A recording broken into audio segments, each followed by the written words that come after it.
Salut Mélissa, comment ça va? Salut Sandrine, ça va et toi? Oh bah super.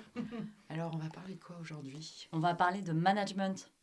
Et alors management, ça fait un lien incroyable parce que le précédent épisode, nous avons parlé de l'appartenance à l'entreprise et ce qui est sorti Oui, majoritairement, on parlait de management. Et donc en plus, on a la joie, l'honneur l'honneur, j'allais dire en plus. d'avoir une invitée incroyable, Ouais, Véronique. oui. Elle est là. Bienvenue. Oui, bienvenue. On est Merci. ravis que tu sois avec nous. Et ben, on va te laisser te présenter. Et puis on va parler de quoi? De Management, super. paraît-il que c'est le thème. Alors moi, je suis ravie aussi de faire partie de cette expérience avec vous, ô combien riche et enrichissante. Alors, je suis Véronique Rosset, donc j'ai été manager d'entreprise pendant 30 ans. Et maintenant, je suis depuis une dizaine d'années indépendante, commerçante, et je suis présidente de l'association des commerçants du pays Houdanais. Et c'est à cette occasion qu'on s'est rencontrés. Effectivement. Et donc, du coup, vous l'aurez compris, Véronique fait partie de ma génération, donc la génération X. X.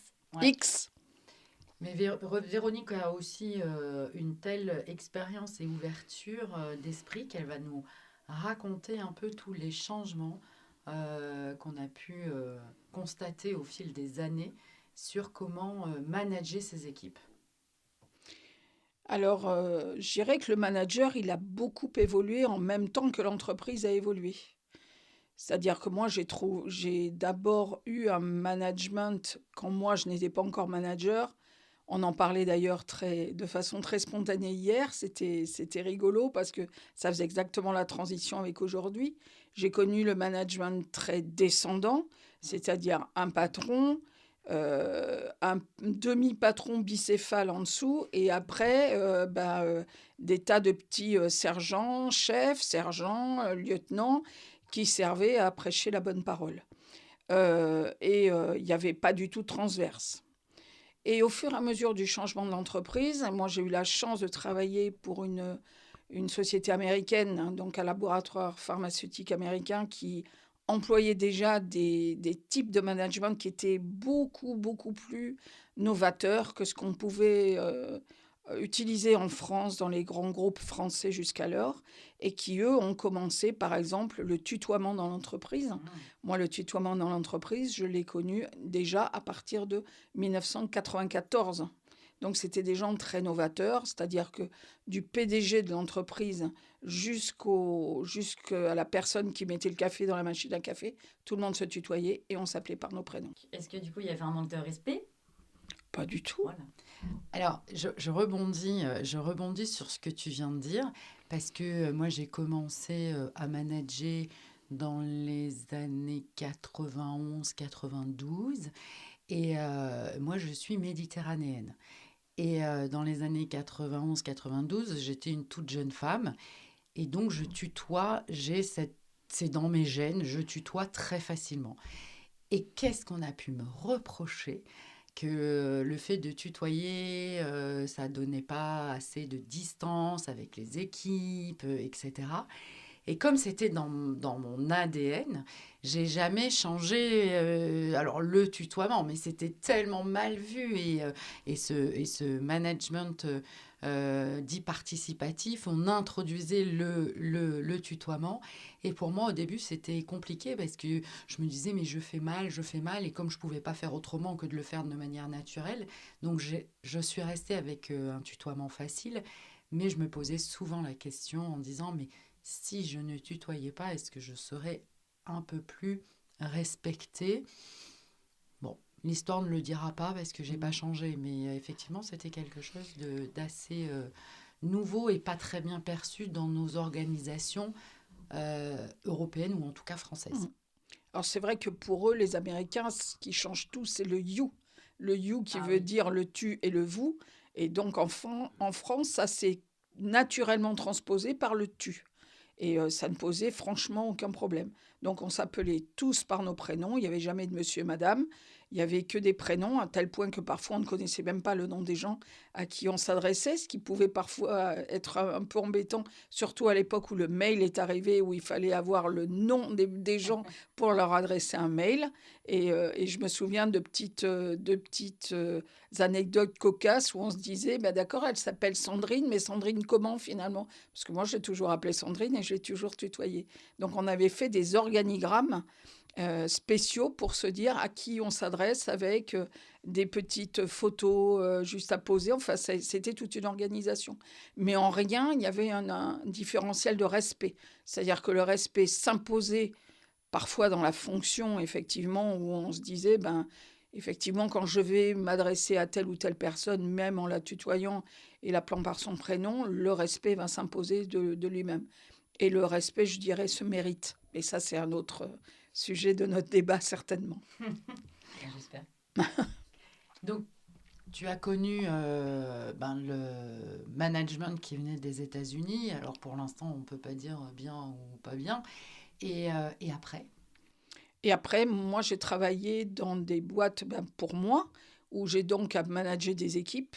Et donc, j'ai complètement transposé ce que je connaissais, c'est-à-dire que de chercher les ressources à travers les gens et ne pas imposer ma solution, mais essayer de faire trouver la solution.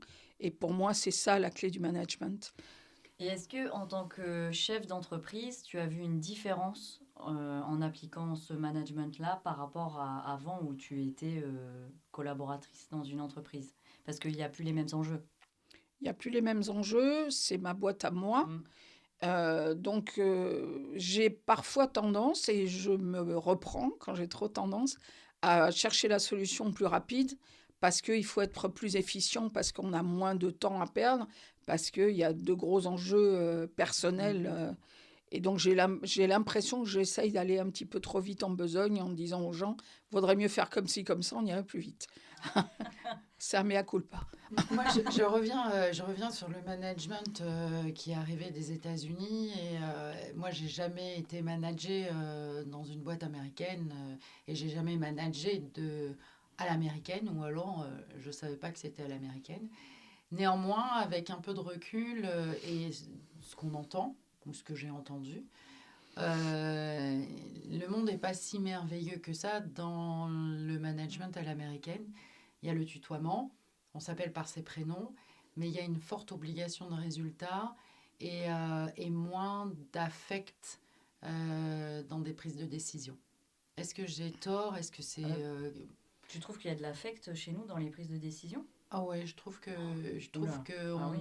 l'humain est quand même plus présent, en tout cas dans nos Ça dépend où organisations. tu vas. Moi, ce n'est pas le cas. Alors oui, Aucun affect, bien au contraire. et encore une fois, on est des êtres humains et dans une organisation où moi je peux avoir trouvé de l'affect, Ouais. peut-être que toi tu n'en as pas trouvé Oui. parce qu'on est différentes. Mais sur la partie américaine, c'est souvent une souffrance. Alors moi j'avais des copains qui travaillaient dans les photocopieurs, alors c'est une super école parce que c'est process, méthode, efficacité, etc. Mais peu de place à l'humain. Est-ce que c'est un mythe, une C'est croyance? une bonne question. Alors, je dirais que c'est pas une mythe, ni un mythe. C'est pas une croyance ni une croyance, c'est une vraie réalité. C'est-à-dire que dans les boîtes américaines, il y a d'abord le résultat. D'abord le challenge, le résultat du challenge, etc. C'est toujours la course au dollar de plus. Ça, c'est certain. Et puis, c'est aussi les grands actionnaires. Les grands actionnaires, tous les fonds de pension, c'est américain. Et ça a drivé la façon de la quête du résultat et la quête du Graal en permanence. Ça, c'est vrai que c'est une triste réalité. Je dirais que quand tout va bien, tu ne le ressens pas du tout. Parce qu'en fait, quand tout va bien, tout se passe dans la course folle.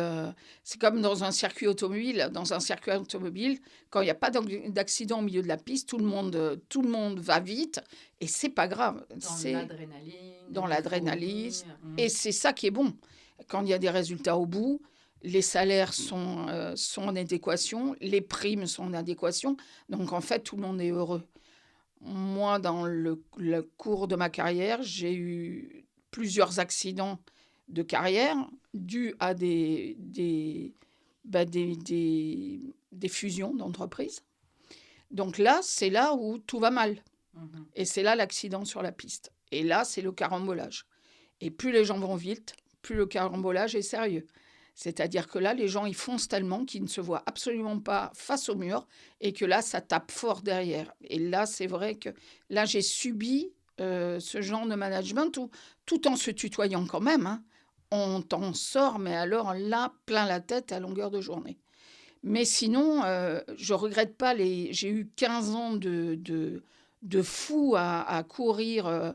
alors la planète entière au sens propre et au sens figuré, par des opérations diverses où il fallait tout tenter. C'est-à-dire que les États-Unis, c'est le culte du pionnier. C'est-à-dire qu'il faut toujours être les premiers à faire quelque chose.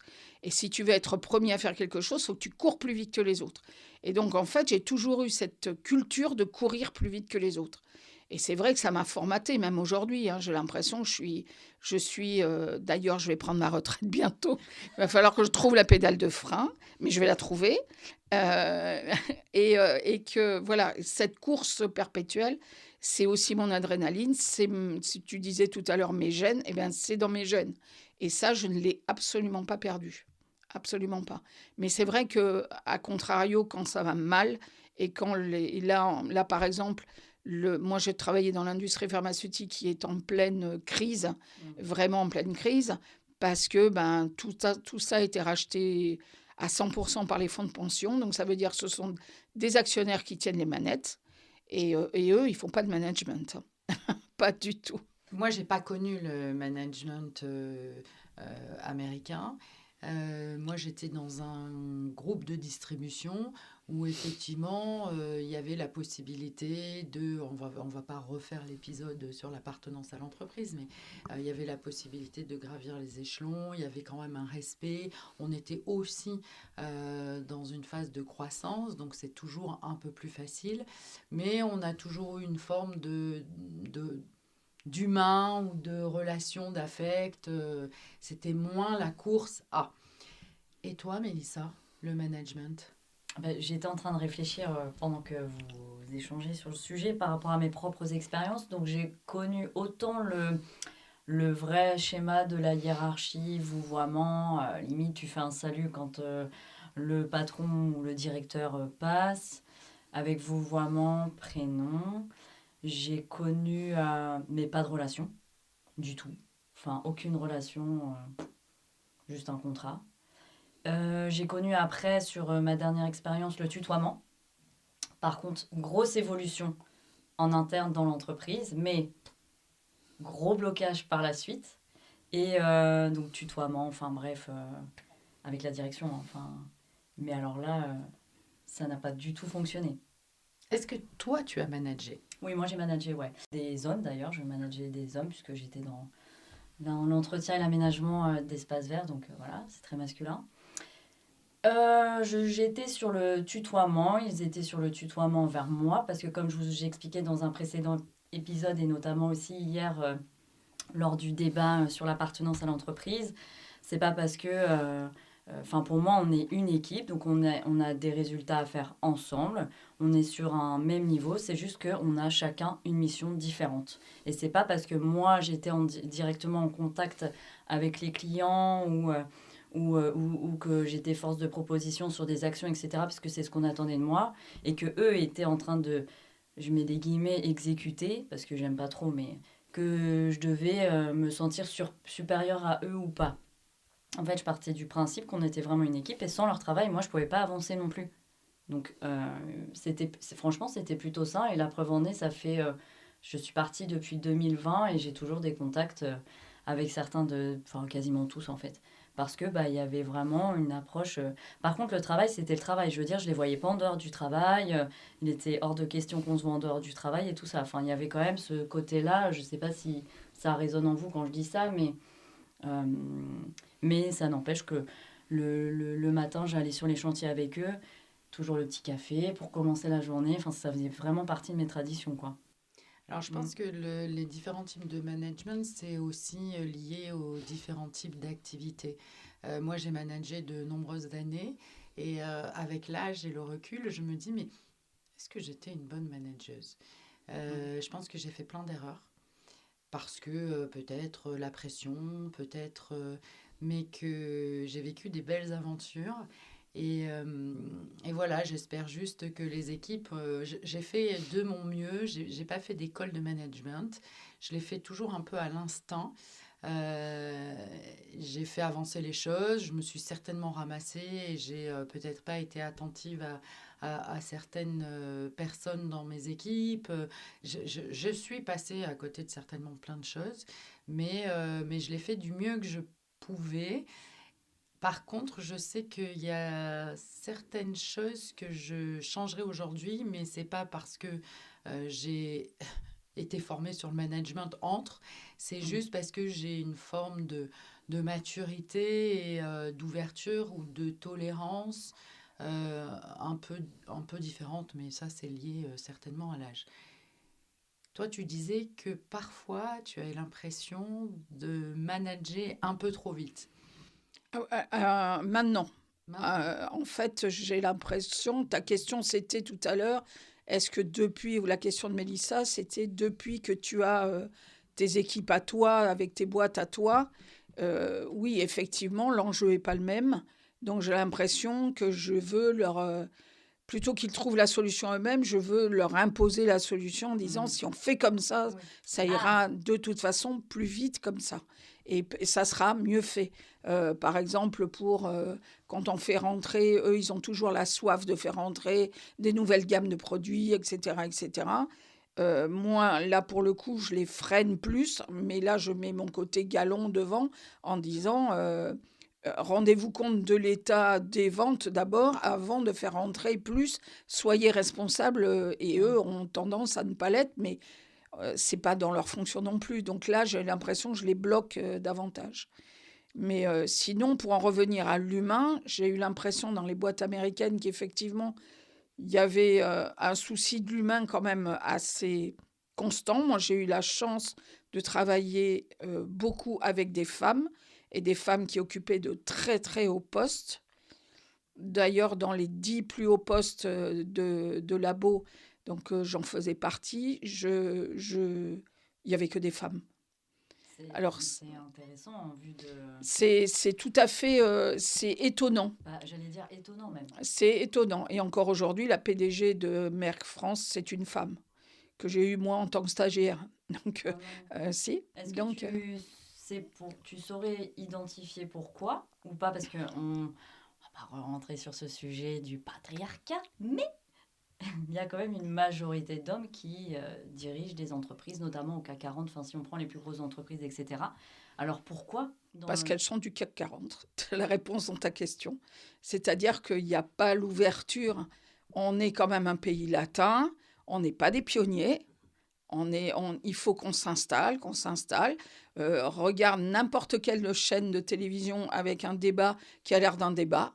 T'as que des mecs autour de la table. Il Oui, n'y a pas de femmes. Si, il y a la présentatrice oui. qui fait le blabla entre les deux, mais il n'y a pas de débat de fond. Il y en a très peu. Quand il y a un débat de fond, c'est parce qu'il y a un fait de société. Donc on se dit, il y a un fait de société, on va faire venir une femme. Quand c'est de l'économie, de la finance, etc., c'est que des hommes. C'est comme ça, parce que ben, en France, on est encore comme ça. Et aux États-Unis, alors maintenant qu'il y a Trump qui revient, je ne sais pas ce que ça va donner, mais Oui. peut-être pas que du bon. Mais en attendant, moi, le management que j'ai connu, que j'ai vécu, c'était que des femmes. Alors pourquoi? Je ne sais pas. C'est parce qu'il y a une force de travail qui est surhumaine et que les femmes trouvent, à mon sens, plus facilement des ficelles pour se sortir des choses que des stratégies hautement compliqué parce que l'homme est stratège, parce que il doit garder le camp et le feu, etc. Et que la femme, elle se débrouille toujours pour avoir un petit truc dans la casserole. Et je pense que les femmes sont nées pour... La femme est née pour trouver le petit quelque chose, la petite cueillette. Mais en attendant, peut-être qu'elle n'aura pas le mammouth, mais elle va toujours avoir quelque chose à manger tous les Là, soirs. la référence incroyable Magnifique. sur les hommes viennent de Mars et les femmes de Vénus. Donc, merci pour cette référence. Et Je ne sais pas si Si, je connais. tu connais. Si, mais j'ai adoré l'image préhistorique. Mais c'est exactement ça. C'est-à-dire que on fait certainement des choses moins glorieuses parce que les hommes sont toujours dans la construction, la stratégie, le truc. C'est pas qu'on ne soit pas anti-stratège, c'est qu'il nous faut souvent des petites réponses. Des petites réponses, chaque petit pas compte, et nous, des petits pas, on en fait beaucoup. Alors, Véronique, si je peux me permettre, j'entends et je suis 100% d'accord avec ce que tu viens de dire. Mais il y a aussi une différence majeure, alors pays latin ou pas pays latin, mais il y a une différence majeure parce qu'à un moment donné, nous, on a des enfants, une famille, et que nous, il faut qu'on soit dans l'efficacité. Moi, des réunions à rallonge, et j'en ai tellement connu, où c'était 19h, 19h30, qu'on pouvait plier le truc en un quart d'heure en étant très factuel, 1 plus 1 égale 2 et pas 2,5 et pas 1,5, etc. Et on appuie sur le bouton parce que derrière, on a aussi nos enfants. Hein? Quand on a une famille, et nous, on veut un peu tout quand même, hein, travailler, la famille, alors, dans la majeure partie des cas. Et je crois que c'est ce qui nous rend plus efficaces. Après, Oui, bien sûr, on a plein de choses on n'a pas fait pareil. on jongle avec plein de choses et avec un naturel qui est beaucoup plus souple. Et on a plein de choses à penser en même temps, alors que le monotache masculin, c'est je m'occupe de ça, etc. Ça, c'est évident, mais je pense que ça, c'est dans notre culture de femme, de se dire, ben oui, effectivement, on va jongler à plein de choses. Et justement, quand j'ai vécu ce type de management, moi, je me suis retrouvée avec une équipe féminine à 100% que je n'ai pas choisie, qui m'a été offerte. J'ai trié après, bien sûr, en fonction de mes affinités, etc., et de mon bon vouloir. Mais il n'empêche que j'ai quand même une équipe 100% féminine qui est venue pour parcourir des distances complètement dingues. Mais pour revenir aussi à la question d'hier, enfin au sujet d'hier soir du bien-être, où on parlait du bien-être au travail, etc., où je leur ai offert une qualité de vie, alors que c'était des femmes qui partaient du lundi au vendredi de chez elles. Donc je leur ai offert une belle voiture de fonction qui soit confortable, sécure, quand elles avaient leurs enfants aussi, puisqu'elles s'en servaient le week-end. Je leur ai offert des hôtels, des minimum 3 étoiles pour pas qu'elles se sentent insécurisées dans les hôtels et surtout embêtées dans les hôtels. J'ai voulu vraiment des conditions de vie pour ces femmes qui soient dignes de leur vie de femme, de mère, d'épouse. Pour moi, c'était une obligation. Et ça a été un type de management où moi, je me suis battue avec ma hiérarchie pour tout ça. Parce que ça coûtait 3 fois plus cher d'avoir cette équipe-là, mais je l'ai exigé. Et là-dessus, j'ai sorti vraiment toutes mes griffes pour pouvoir leur obtenir tout ça. Et pour rebondir sur ce que tu disais, c'est encore des gens que je vois aujourd'hui. Ah, Bien sûr. c'est trop Et bien. j'ai des nouvelles de gens aujourd'hui qui ont d'autres parcours, mais c'est des filles que j'ai tout le temps. C'est beau.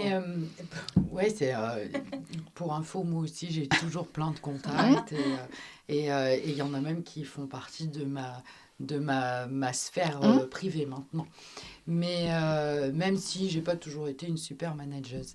En tout cas, quels que soient les métiers ou le domaine d'activité, me concernant, j'ai trouvé que le management, c'était la partie la plus difficile de mon métier. C'était là où j'étais, alors toujours pleine d'assurance, on sait prendre des décisions, appuyer sur des boutons, sauf que manager, c'était... Moi, j'ai pas trouvé ça très aisé et je me suis... et aujourd'hui, je travaille seule et je ne souhaiterais plus manager une équipe. c'est tellement énergivore pour un résultat hypothétique qu'on ne maîtrise pas, même si on est la meilleure manageuse de la planète et on a fait des cours et appris des réflexes, c'est quand même, je trouve que dans l'entreprise, manager ses équipes, c'est le poste le plus difficile parce qu'on est dans l'humain. Bah, c'est ce que j'allais dire, c'est de la gestion humaine. Donc, à partir de ce moment-là, Et là, c'est complexe. c'est super complexe parce que un management descendant, comme on pourrait connaître et qui existe encore, ça matche bien avec des personnalités et ça matche moins avec d'autres personnalités. Dans la façon dont je vais échanger ou si, admettons, on travaille de manière collective, il y en a que ça va complètement perturber. Ah ouais. Et d'autres, si on travaille de manière descendante, ils vont pas comprendre non plus. Donc, on est toujours en train de jouer et on est dans l'empathie et dans l'écoute de l'autre. Et parfois, ce qui me faisait peur, c'est d'en perdre moi ce que j'avais besoin de faire pour l'entreprise ou pour la mission pour laquelle j'étais rémunérée. Alors, je suis totalement raccord avec toi. Ce qui est, à mon sens, difficile, c'est que l'entreprise, généralement, elle te demande des chiffres, des résultats. On est constamment dans le chiffre, dans l'obligation de résultat. Malheureusement ou heureusement, derrière le chiffre, il y a des hommes. Tu pourras toujours parler de chiffres à des hommes, tu pourras pas toujours parler à des hommes de chiffres, parce que tu as des gens qui ne vont pas fonctionner comme ça, qui vont être plus dans le bien-être. Pourquoi tu as choisi ce poste? Pas parce que je veux avoir 100 000, c'est parce que je m'y sens bien. Et là, dans ces cas-là, tu es plus dans le confort. Et toi, quand tu es manager, tu as 10, 15, 20, 50 personnes, tu vas avoir 10, 20, 50 personnes différentes. Et toi, tu vas être juste le chef d'orchestre de tout ça. Mais au-dessus du chef d'orchestre, tu as une direction qui va mettre... Et toi, tu es la suspension qui est sans cesse en ballottage entre les décisions du haut, la force du bas qui te dit « oui, mais moi, pour me sentir mieux » ou « qu'est-ce que je peux faire pour mieux ?» Donc, en fait, tu vas avoir ces tas de questions, ces tas de positionnements auxquels il va falloir que tu t'épouses un maximum pour que chaque rouage marche. Parce que pour moi, le management, c'est un rouage. C'est-à-dire que si tu veux que effectivement ton rouage et ton système fonctionnent et que tout le monde turbine en même temps, il va falloir mettre tout le temps de la graisse pour que ça coulisse bien et que les choses se passent bien, etc. Jusqu'à ce qu'il y ait un moment, il y a un système dans ton rouage, il va falloir rapidement l'analyser pour rapidement te dire, là, il y a un truc qui coince. Avant que ça s'aggrave sur l'ensemble de mon rouage, il faut d'abord soigner cette petite chose-là. Et c'est ça qui est difficile. C'est qu'il faut être à l'écoute, à l'antenne de plein de gens et que c'est jamais difficile tout en ayant la pression du dessus et la pression du dessous qui est le résultat où il faut que tu bouillonnes en dessous parce que tu as un résultat collectif à avoir. Les managers, quand ils ont fait dans le vertical beaucoup, alors ce qu'ils voyaient il y a plus d'années, mais qui existe encore, et on en a parlé hier avec un de vos jeunes qui travaille dans la grande distrib, c'est des gens aussi qui ont parlé de l'appartenance à l'entreprise, mais le fait que des gens de différentes entreprises arrivent au sein de ton entreprise, ça te fait voir plusieurs cultures. Et donc, il y a du multiculturalisme, et c'est vachement bon parce que c'est enrichissant. Et par exemple, un manager dit, moi, là où j'étais avant, on ne faisait pas comme ça, on fait comme ça. Et donc, naturellement, tu allies plusieurs capacités et c'est encore mieux. Son manager qui lui disait jamais merci, etc., je lui ai dit hier, mais lui, on lui dit jamais merci non plus. Donc, il se dit, de toute façon, moi, on me dit pas merci, je veux pas dire merci. Celui d'en dessous dira pas merci, et puis voilà. Et puis, tout le monde va continuer comme ça, et ça va se passer. Et comme de toute façon, c'est un peu de la chair à canon quand même, ça se passera. Voilà. Et si c'est pas toi, demain, ça en sera un autre. Et je pense que, comme un peu ce management vertical, les gens n'étaient pas formés au management. Ils étaient là, tu as progressé. On en parlait aussi avec Olivier. Il disait, on est toujours là pour être plus haut, plus haut, plus haut, plus haut. Et tu as des gens qui étaient de très, très bons exécutants, de bons ouvriers, de bons contremaîtres. Pouf, tout d'un coup, tu les passes chef d'atelier. Oui, mais lui, il a jamais été chef d'atelier. Il sait pas ce que c'est. Il sait que lui, il travaillait à telle ou telle cadence. Et pourquoi les autres travailleraient pas à telle ou telle cadence? Ben, peut-être parce qu'ils n'ont pas trouvé le rythme. Et il faut juste adapter les gens au rythme. Et tout ça, ben, ça prend du temps. Il faut écouter, il faut observer.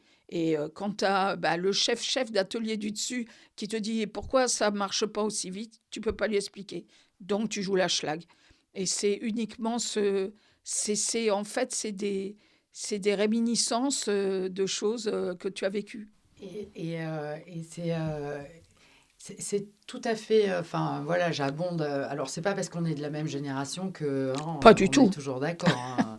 Mais effectivement, le management, souvent, il y a des personnes qui souffrent d'un management, mais parce que c'est un management qui est adapté à un secteur d'activité aussi, hein. En fonction des secteurs d'activité, les exigences sont différentes et parfois, les personnes qui sont en souffrance dans un secteur d'activité avec un management qui est adapté à ce secteur-là, eh ben, c'est peut-être que eux, c'est pas, c'est qu'entre l'entreprise et le collaborateur, ça n'a pas matché. Et c'est là où il faut faire très attention dans le management, de rien ramener à la propre personne.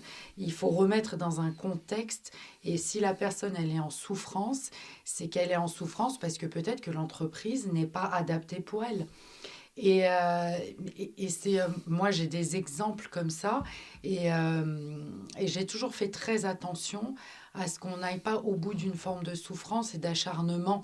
C'est juste de verbaliser assez rapidement que du coup, on s'est peut-être trompé dans le recrutement, parce que le recrutement, c'est quand même la base de beaucoup de choses et qu'aujourd'hui on veut un taf, on y va, et qu'on se sent confronté à un truc, j'arrive pas à m'intégrer dans l'équipe, j'arrive pas à ça. Alors avec tout le meilleur management de la planète, on ne le changera pas, ce management. Par contre, nous, en tant que manager, il faut qu'on identifie que la personne, elle n'arrive pas à rentrer dans l'entreprise. Et là, comment lui expliquer? Moi, c'est des moments qui ont été compliqués humainement pour moi. euh, Parce que c'est tellement important que la personne ne se fragilise pas dans une structure qui ne lui correspond pas. Il y a des choses qui sont pas, qui matchent pas. On se marie, on divorce. Cherchez l'erreur. Il y a des divorces qui se passent bien, il y a des divorces qui se passent mal. Faire en sorte que les divorces se passent le mieux possible et ne pas attendre le point de rupture pour après se détester, partir avant. C'est un peu mieux. Mais voilà, ça c'était aussi... on ne peut pas adapter notre façon d'être de manière individuelle quand on est manager. Il faut qu'on adapte une posture pour le collectif. Et forcément, parfois, l'individuel, il reste sur le côté parce qu'on ne peut pas faire autrement. Mais il faut quand même être vigilant d'identifier et de verbaliser que nous aussi, on ne peut pas aller plus loin que ça et ne pas laisser pourrir la situation. Et c'est exactement ça le rouage. Ouais. C'est-à-dire que Et quand c'est pour ton ça que équipe, Ouais. et c'est l'identification rapide de se dire, moi j'ai eu cette problématique-là où quelqu'un effectivement se sentait très mal, qui était elle-même en souffrance, etc., dans un autre service, qui ne le disait pas, mais on sentait que ça allait de plus en plus mal. Et c'est de l'identifier, d'avoir après, c'est aussi le courage du manager que d'aller dire, et ça, le courage, c'est pas sur la DRH qu'il faut compter, c'est toujours sur toi-même. Donc c'est de se dire, faut peut-être pas attendre un entretien de fin d'année, faut provoquer un entretien avant en disant, je sens que ça ne va pas, et là c'est d'humain à humain. Et c'est pas de manager à salarié, c'est moi d'humain à humain, je sens que ça va pas. Ça, il y a quelque chose qui frotte, ça va pas. Essaye et là de travailler là-dessus. Là, ça prend beaucoup d'énergie parce que comme la nature humaine est comme ça, on préfère quand ça va bien que quand ça va mal. Et c'est l'identifier, mettre des mots justes et parfois se dire effectivement. Et moi aussi, je l'ai mal vécu à certains moments. On n'est pas fait pour être ça ne va pas, l'organisation ne va pas, elle ne te convient pas. Essaye de changer une organisation et change d'organisation, ça ne te va pas. Et dans le management aussi, ou sur des postes clés dans les entreprises, euh, souvent, alors souvent, régulièrement, ce sentiment d'être seul. Parce que nous, on doit, enfin, en tout cas, moi, je faisais en sorte d'essayer d'écouter, mais moi, de rien laisser paraître. Et moi aussi, il y avait des matins, c'était compliqué. Et moi aussi, à côté, il pouvait y avoir des choses qui me perturbaient ou qui étaient douloureuses à gérer au quotidien. Et du coup, on se retrouve à se mettre dans une posture et de s'anesthésier un peu. Et c'est vrai que cette solitude, parfois assez pesante, je ne sais pas si tu as géré ou en tout cas tu as eu ce sentiment parfois d'être seul. Affreusement. Affreusement, surtout quand je parlais du crash qu'on a eu quand il y a eu la fusion, et où là, bah, quand on fusionne deux grosses structures, bah forcément, il y a trop de salariés sur un même poste. Donc, il faut faire de l'écrémage. L'écrémage, c'est pas de l'humain qui le fait, c'est un algorithme. L'algorithme, on ne l'arrête pas. On ne sait même pas à quoi il ressemble. On a des données, vaguement. Alors, si elle est plutôt ci, s'il est plutôt comme ça. Mais tout ça, il faut mettre des gens dans des petits... C'est même plus des tiroirs, c'est des toutes petites boîtes. Et s'il rentre, mais il y a un orteil de trop, il rentrera pas dans la petite boîte. Donc, il va falloir qu'il gicle. Et ça, c'est à nous de nous en occuper. Mais moi, j'ai rien voulu de ça. J'ai pas voulu. Moi, on m'a pas embauché pour ça. Moi, dans ma fiche de poste, on n'a jamais dit bah, tu vas jeter des gens comme ça. Et je me souviens d'une scène particulièrement difficile où on était au 30e étage de l'hôtel de la Porte-Maillot. Et au 30e étage de la Porte-Maillot, tu as une vue magnifique sur tout Paris. Et là, tu es en train de dire à des gens, alors parfois qu'ils étaient déplacés, tu as un gars d'Amiens, je lui ai dit, tu sais, Châteauroux, c'est vachement beau. Ouais, mais je veux pas aller à Châteauroux. Ben, t'as pas le choix. Mais moi, j'avais pas le choix de lui dire ça. Et j'ai pas choisi. Et c'est là où je me suis dit, moi, je corresponds plus. Ouais, ouais, ouais. Donc, il faut que j'arrête. Donc, je ne veux pas cautionner ce genre de truc. On m'a pas missionné pour ça. Ma lettre, moi, comme mon contrat, je l'ai signé, eux qui sont très forts dans les contrats, qui relisent tous les contrats. Moi, mon contrat, il disait pas ça. Donc, j'ai refusé. Je suis descendue du 30e au 0. J'ai dit, c'est stop, je ne le fais pas. Et voyez, enfin, on dit être un bon manager, il faut être un bon manager. Et du coup, encore une fois, je ne savais pas que ça allait prendre cette tournure sur le management, comment être le meilleur manager de la planète. Mais en fin de compte, c'est juste impossible. Et derrière chaque manager, je reprends l'exemple que tu disais, on ne te dit pas merci, mais c'est parce qu'on ne lui a pas dit merci, etc. Et donc, il faut il faut faire preuve aussi dans les équipes d'un peu de tolérance et de comprendre que derrière notre manager qui prend des décisions qui ne sont pas forcément adaptées à vos attentes à l'instant T, que derrière, il y a une femme, un homme, il y a un cœur qui bat, et que les managers ne sont pas tous des pourris. Il y a de très bons managers qui deviennent même des mentors. Moi, j'ai eu la chance de rencontrer des personnes qui m'ont managé avec une finesse et une intelligence particulière. Et c'est ce qui m'a fait progresser et faire la femme professionnelle que je suis aujourd'hui. Mais j'en ai rencontré. J'ai eu cette chance. Ouais, moi aussi, j'ai rencontré des gens extraordinaires qui, justement, faisaient passer énormément d'humains dans leur management, qui disaient, effectivement, on en demande beaucoup, mais toi, là-dedans, tu te situes comment? Comment est-ce que tu le vis? Comment est-ce que ta vie n'est pas trop difficile pour tout ce qu'on te demande, etc. Qui passaient au moins un quart d'heure de la conversation à me demander des nouvelles, les enfants, comment ça allait, etc. Parce que justement, cette part d'humain comptait beaucoup. Alors que certains arrivent avec les liasses, le portable sous la main, en disant, bon voilà, on en est là, on en est là. Et géographiquement, toi, au milieu de tout ça, tu te situes où? Bah, tu te situes pas. Et ça a été une grande chance. Et effectivement, d'avoir des gens extraordinaires, extraordinaires. Et c'est pour ça qu'il y a une mutation. Notre génération, la Y, a vu, malgré tout, ce manque d'humanité, de prise en compte des sentiments, etc., du bien-être de tout le monde dans l'entreprise, pas que de ceux qui exécutent directement ou quoi. Et les nouveaux, donc notamment via le débat d'hier, hein, ils étaient beaucoup sur le bien-être, etc., comme tu en as explicitement parlé dans ton sondage.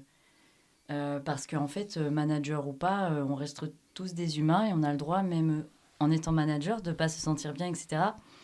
Alors, le cacher ou pas, ça, c'est tout dépend effectivement comment tu veux te positionner. Mais aujourd'hui, on ne serait pas jugé, un manager, en tout cas, je fais encore un cliché, mais ne serait pas jugé si un matin il arrive et dit écoutez, bon, je vais pas rigoler aujourd'hui, mais on va bosser, etc. Mais voilà. Alors qu'à l'époque, je pense que vous disiez ça, oulala, c'était le oh, mais qu'est-ce qu'il nous dit, ou il faut pas le dire, ou. Enfin, on veut vraiment. En fait, on est tous des êtres humains au final. C'est juste que chacun a sa mission dans l'entreprise, mais tout le monde a des sentiments. Ah bah oui, tout le monde a des sentiments, tout le monde peut les partager, mais il y a des gens qui ne le souhaitent pas aussi, Non. et ça, c'est pas critiquable non plus. Non. Il y a des gens qui se sentent fragiles de se livrer Mm. et qui sont, par exemple, mieux dans un rôle plutôt hiérarchique, simple, plutôt que de se livrer, de faire part de leurs failles, etc. Moi, par exemple, j'ai l'exemple de mon mari qui était manager, mais avec une faille personnelle. Et il ne souhaitait pas qu'on me parle de cette faille personnelle que tu connais, Ouais. parce qu'il préférait rester dans son statut de manager. Ouais. Et ça, c'est compréhensible Ah, aussi. bien sûr, non, mais C'est oui. compréhensible aussi. Là où je voulais aussi en venir par rapport au débat d'hier, du bien-être dans l'entreprise, etc., je dis, ouais, bravo, 100% d'accord, etc. Mais, il y a un mais, c'est la bonne conscience. La bonne conscience, c'est qu'il y a plein de boîtes. Moi, je l'ai vécu. On te paye des séminaires au bout du monde. Mm. Moi, j'ai passé des 10 jours de séminaires au bout du monde. C'est la bonne conscience. Ah oui, bah oui, non, Parce mais. qu'au retour, Ouais. Oui, tu te fais. t'as l'effet boomerang, il est pas mal non plus. Ouais, ouais, ouais. Donc, ça veut dire que pendant ces séminaires, bien sûr, c'est comme une secte, hein. On te fait passer plein de choses, etc. Et ça circule, mais ça, on va les mettre dans un cadre idyllique. Ils vont s'éclater, open bar, plongée en mer Rouge. Mais c'était le paradis sur Terre. Mais le paradis sur Terre, c'est l'enfer à l'arrivée, hein. Ouais. Ça a quand même évolué Bah, parce c'est ça que ce que je dis, on a vu. on a eu cette époque-là, comme les team building, il fallait sauter en parachute, il fallait sauter à l'élastique, ça, la cohésion d'équipe. Alors ça, c'est un peu arrivé avec les États-Unis, enfin, c'est le vrai. management à l'américaine. Donc bon, en même temps, aujourd'hui, moi, j'entends dire que dans certaines startups incroyables, on a le baby-foot, mais on a aussi des forfaits de psy à l'année payés par la boîte. Faut se poser un peu les bonnes questions. C'est le placebo du séminaire, quoi. Alors ça peut être ça, mais ça peut être aussi ça, la bonne conscience. C'est-à-dire qu'on a conscience qu'on va vous en demander beaucoup. C'est-à-dire que vous allez avoir un baby-foot, mais le joueur du baby-foot, c'est vous au milieu. C'est-à-dire que la balle, c'est l'extra-balle, elle est tous les jours, hein. Et c'est ça qu'il faut bien se rendre compte, c'est qu'en mettant un baby-foot, on peut jouer de toi. Bah oui, mais quand c'est dit explicitement, tu peux l'entendre et que tu l'acceptes ou pas. C'est jamais dit. Bah, C'est implicite. C'est implicite. Voilà, c'est ça le Mais c'est pour ça que... On va jamais le dire. Non, Parce mais que la vous personne... allez pas le dire, Non, mais... la personne qui a mis le baby-foot, elle pense qu'elle est dans la bonne méthode de management, et certainement que c'est adapté pour certaines personnes, mais pas pour toute personne. Oui. C'est pas pour tout le monde. C'est non, ça, mais je pense qu'aujourd'hui, il y a un vrai... Enfin, on l'a bien entendu hier, on ne veut plus être des pantins dans une entreprise. C'est vraiment... mais ça peut... Enfin, voilà, si je schématise, ça fait un peu pantin, je te mets ton baby-foot, enfin, on s'en fout du baby-foot. Déjà, tu travailles, t'es pris dans ton travail, tu vas jouer... C'est comme tout, quand t'as un nouveau jouet, tu joues avec, Et au bout d'un mois, au bout de 2 semaines, t'arrêtes de jouer avec. Donc, non, mais c'est vrai. En C'est fait, pareil. je pense qu'aujourd'hui, le meilleur des baby-foot, c'est la reconnaissance de son emploi. Voilà. Ça, c'est le meilleur des baby-foot. C'est-à-dire que je te reconnais, S'épanouir dans son travail. exactement, je Oui, te mais parce qu'il reconnais y a... pour Voilà. tout le travail que tu fournis. Parce qu'il y a une reconnaissance. Et ça, c'est le meilleur des baby-foot. Et ça sera le meilleur des psys. C'est-à-dire qu'aujourd'hui, si tu as un manager qui est capable de s'asseoir à côté de toi et de te dire c'est super tout le travail que tu as accompli, etc., et que demain tu accompliras, c'est très bien. Et plutôt que de se dire, bah, je vais te mettre du psy parce que je sais que je t'en demande beaucoup, etc., etc. Moi, j'ai eu ça aussi, hein, des Ah ouais. séances de psy, de machin, de thérapeute. Mais tu vas voir, ça va aller mieux. Non, non, ça va pas mieux. Parce que quand je sors du psy, le truc, il est pareil. Parce que tu as ton téléphone, il y a 50 messages dessus. Bah oui. Donc voilà, ça Mhm. ne change rien. Donc c'est-à-dire que là, ce qu'on veut, c'est... Enfin, je pense que ce que j'ai analysé un peu Ouais, d'hier, exactement. c'est de l'immédiateté. C'est-à-dire que je m'assois à côté de toi, je prends le temps de m'asseoir à côté de toi et de dire, oh, c'est dingue tout ce que tu arrives à faire. C'est voilà, j'ai beaucoup d'espoir pour ce projet pour toi.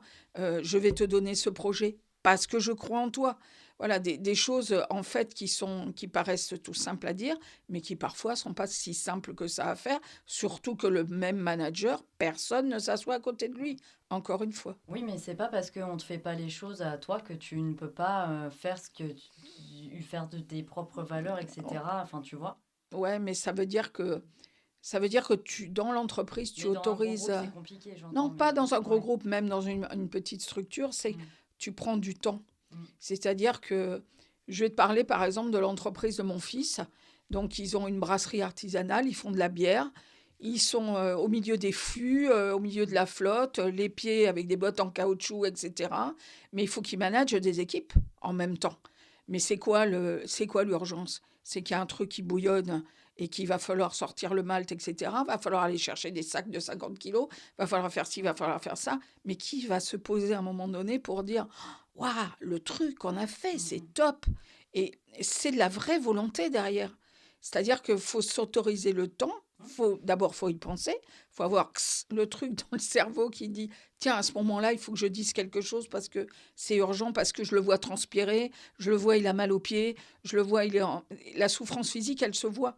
La souffrance mentale, elle se voit pas. Et c'est là où il faut qu'on soit d'autant plus attentif. Et on ne pense pas aussi aujourd'hui, et je voulais en parler, c'est le télétravail. mhm. C'est-à-dire que là, c'est de la souffrance à distance, L'isolement. Ah oui, l'isolement. ouais, complètement. Et le management à distance, moi, c'est ce que j'ai connu tout le temps, puisque j'avais des équipes sur le terrain. Et quand je prenais mes fameuses formations de management formidables, extraordinaires, on me disait, mais si, alors quand vous avez un collaborateur, vous, vous le voyez moins souvent à la machine à café, vous voyez qu'il il détourne la tête. Non, mais moi, je ne le vois pas. Donc, Ouais. il n'est pas à la machine à café, il ne détourne pas la tête. Moi, quand je l'ai au téléphone, il me dit, ouais, super, ça va. Mais moi, je ne sais pas, derrière le super, ça va, ce qu'il y a. Donc, il faut que je questionne, il faut que je prenne du temps, etc. Et là, en télétravail, il y a un vrai, vrai boulot. Ah ouais. C'est-à-dire qu'il faudrait faire des trames de management qui existent. Donc, moi, je fais du coaching de dirigeants. Donc, je fais ces trames, de poser la bonne question, de trouver le bon levier de réponse, de dire où est la sincérité de la réponse. C'est pas aussi facile. Et toi, ça va? Oui, oui, ça va. Le oui, oui, ça va, ça veut dire fais pas chier, j'ai pas envie Ouais, d'en parler. exactement. Et là, et là, c'est grave. C'est que si j'ai pas envie d'en parler, c'est peut-être plus grave que ce que je pense. Et là, dans le télétravail, il y a du boulot. Il y a vraiment un gros boulot. Tu vois, tu nous laisses sans voix. C'est Mais, vrai. Non, mais mais elles sont là. Ouais, ouais. Alors, le télétravail dans le management, il a fallu l'intégrer. C'est un peu comme, je vais revenir mettre de l'huile sur le feu. C'est comme quand les réseaux sociaux sont arrivés. Il a fallu Il y a apprendre. bientôt. Et l'IA, prochain épisode sur l'IA. C'est vrai qu'à un moment donné, le télétravail, il est arrivé de plein fouet avec le Covid. Donc ça a été vraiment une bouée de sauvetage aussi, Hein. parce qu'on a pu continuer un peu à bosser et forcément c'était très bien au début, sauf que du coup ça s'est instauré et qu'à un moment donné, l'isolement, Mhm. l'isolement Mm. il est juste il est terrible parce que si on a des tâches très dans l'exécution, etc., il y a quand même l'appartenance à l'entreprise, il y a la relation sociale, il y a le fait, on a tous connu ça pendant le Covid, on s'habillait plus, on se maquillait plus. Donc l'estime de soi. L'estime de soi. Donc notre vie, elle est enfermée dans notre maison ou appartement et elle se réduit à ça. Alors les visios, sympa, il y a des émotions qui peuvent passer à travers l'écran, mais évidemment, non. Et il y a des gens qui ne sont pas relevés du télétravail, avec une vraie souffrance. Alors après, le manager qui a géré ça, on lui a pas donné les clés non plus. On l'a. On Alors lui a là, pas donné les clés. c'est typiquement quelque chose à situation exceptionnelle, Ouais. décision exceptionnelle. On reprend le boulot, on s'y remet, sans penser que dans la cellule de chacun, dans l'appartement de chacun, il pouvait y avoir un problème aussi. Et ça, on l'a pas du tout maîtrisé. C'est-à-dire qu'il y a des gens, ils se sont retrouvés dans des placards pour travailler parce qu'ils n'avaient pas le choix. Ouais. Parce qu'à côté, il y a 2 gosses, il faut bien que ça continue à vivre à côté. Donc, ça veut dire que tout ça, ça a mis...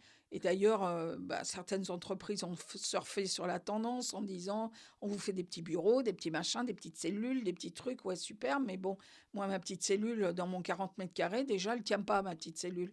Donc, voilà. Donc, ça veut dire que déjà, pour des gens un peu fragilisés, dans le contact, dans la relation, c'est la débâcle, très très rapidement la débâcle. Et ça, c'est aussi la part du manager, c'est que manager ce que je ne vois plus, c'est quelque chose d'assez horrible. Et bon, j'ai été appelée par plusieurs entreprises pour travailler sur ce sujet, pour dire, mais comment faire quand on ne voit pas les gens, quand on ne sonde plus, quand on n'a plus le contact physique avec les gens. Et c'est vraiment, et c'est valable aussi pour les managers qui étaient dans le même état. Bien sûr. On demande à des chefs de service de prendre des décisions alors qu'ils ne voient plus les gens, qu'ils ne voient plus la faisabilité. Combien de travail tu es capable de fournir? On ne sait plus. Alors, moi j'ai une question. Est-ce qu'un bon manager, est-ce qu'en achetant des livres, on devient un bon manager? Est-ce qu'en se formant et en faisant des écoles de management ou des formations de management, est-ce que ça suffit? C'est comme être parent. Est-ce que être des bons parents, ça s'apprend dans les livres? Moi, je crois Je pas. suis très déçue parce que tu m'as pas dit un bon tuto, tu vois, alors que toi qui travailles dans les réseaux sociaux maintenant, non, bien sûr que non. Non, bien sûr que non. Comme tout, sur le terrain. Je ne suis pas certaine, comme tout. La comptabilité, c'est de la comptabilité. Si tu ne 1 pratiques égale pas, tu 2. sais pas. Mais Moi, dans je le pense que dès qu'il y a, de excuse-moi, de l'humain dedans, ça ne s'apprend pas dans les c'est fini. Ouais. Parce qu'il faudrait un livre de 4072 pages pour avoir 4072 portraits qui soient croisés par les 5870 de chaque situation. Donc, en fait, à part des annuaires géants, on n'aurait pas de livre pour expliquer tout ça. Ce qu'on peut donner, c'est une clé, c'est une boîte à outils où tu vas essayer d'utiliser une clé. C'est le prochain petit pas que tu peux faire pour traiter tel ou tel problème. Mais il faut que tu aies le contact avec la personne, la situation, ce qui est attendu, les outils que tu as à ta possession. Est-ce que c'est quelqu'un que tu connais, avec qui tu as l'habitude de travailler, dans quel contexte? Donc c'est tellement, tellement personnel. C'est pas, pour reprendre la passion de Mélissa, c'est pas du prêt-à-porter, c'est de la haute couture de chez haute couture. C'est-à-dire que chaque cas est tellement personnel que le bouquin, il va te donner une vue d'ensemble sur tout ça. Il va te dire, bah oui, alors, si vous avez tel problème, essayez ça. Ouais, bon, d'accord. Mais je pense que ça s'apprend pas. Ça se vit. Pas exactement. Ça s'apprend pas dans les livres. Ça se vit et il faut juste aimer l'autre, en tout cas, aimer l'autre dans certaines situations de management d'entreprise, parce que certaines entreprises ont besoin de managers avec des profils beaucoup moins tournés vers l'humain, plus tournés vers le résultat, etc. La stratégie. Dans la stratégie. Et chaque personne a sa place et vraiment, il faut Il faut être d'une humilité absolue, d'être dans une écoute incroyable. Et c'est pour ça que je trouve, en tout cas moi, ça sera mon petit mot de la fin, que je trouve que manager, c'est vraiment dans l'entreprise le poste le plus difficile. C'est le poste, je disais la pierre angulaire parce que c'est là-dessus que ça repose. C'est-à-dire que le manager, sans manager vraiment dans une entreprise, on peut avoir des visions de patron, des souhaits de salariés, mais celui qui va faire lier la sauce entre tout ça, c'est le manager. Donc effectivement, il faut qu'il soit capable d'écouter le haut, d'écouter le bas, d'écouter sur les côtés, de s'écouter lui-même. Ça fait vachement d'oreilles. Ça fait beaucoup, beaucoup de sons différents et il faut qu'il soit en harmonie avec tous ces sons. Et c'est tout ça qui est difficile. Et en tout cas, être un bon manager, pour moi, c'est savoir être capable d'être dans la maîtrise d'un maximum de choses pour pouvoir donner le meilleur de lui-même. Donc, c'est beaucoup, beaucoup d'exigences. Mais c'est passionnant. Complètement d'accord. Donc du coup, Ouais. vous n'aurez pas eu de solution miracle pour devenir un bon manager. Mais là, on espère qu'on vous a donné une vision plus douce d'un manager. Encore faut-il que vous ne vous entendiez pas avec votre manager, etc. Mais plus douce. Derrière chaque manager, il y a un être humain. Bah, ça peut remettre en question justement certaines personnes qui écoutent le podcast et qui ont des altercations. Oui, c'est ça, je bug sur le mot, mais avec justement leur manager, etc. Et qui vont se dire, ah, mais finalement, je n'avais pas pensé à ça. Au fait que lui aussi rencontre des problématiques. Tu nous avais expliqué justement pendant l'un de nos déj avec Véronique le fait d'avoir proposé l'échange de postes. Justement pour se mettre dans la peau de son collaborateur. Ouais, voilà. Vie ma vie, oui. Et donc finalement, nos échanges servent à ça aussi. Parce que certaines personnes se reconnaissent ou se remettent en question en se disant effectivement, je suis peut-être un petit peu trop virulent ou en tant que collaborateur, pas forcément sur la position du manager, vraiment dans les deux sens, et se remettre en question. En fait, il faut toujours éviter l'altercation et favoriser l'interaction. Mais que c'est joliment dit. L'humain, les relations, la communication. C'est ça. On ne fait rien sans com. Mais c'est vrai, hein. Mais je suis d'accord à 100%. Un mot de la fin, Véro ? Ah je pensais que je l'avais dit. Non, parce que tu as fait un paragraphe de la fin. C'est pas vrai.